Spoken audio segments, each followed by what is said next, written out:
I like to compare the body to a garden.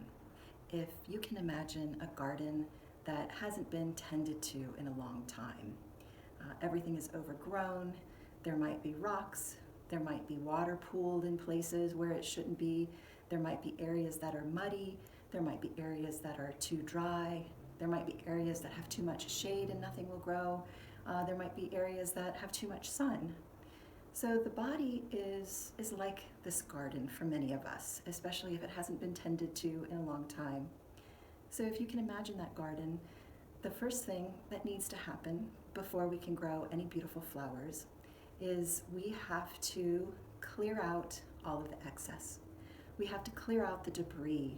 We have to clear out the weeds and the stones and the rocks. So we have to make sure that we have a good clear surface first before we start planting or putting any fertilizer into the garden. Next, we have to work on the irrigation system. We need to make sure that water is getting to the correct place at the correct time in the correct amounts so that we can be sure things will grow and flourish. The next thing that we do is we have to make sure that the heating and the cooling systems are working properly.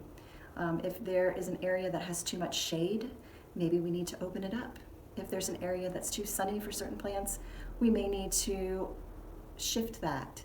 So we have to make sure that the heating and cooling systems are working properly.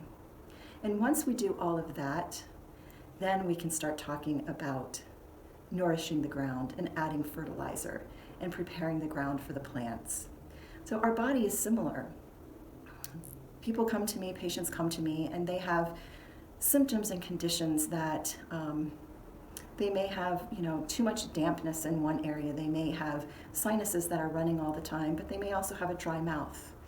They may have really cold hands and feet, but the inside of their body feels hot.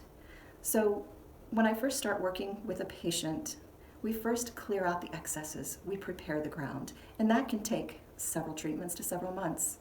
We then have to make sure that the fluids are getting where they need to go when they need to be there. And then we have to work with the heating and cooling systems in the body. Once we get all of those things taken care of, oftentimes there's no need for supplements or herbs because the body has an innate ability to balance and heal itself. If things still aren't working quite right, at that point we may add herbs for the short term to bridge that gap and to help the body function again on its own. So that's our ultimate goal is to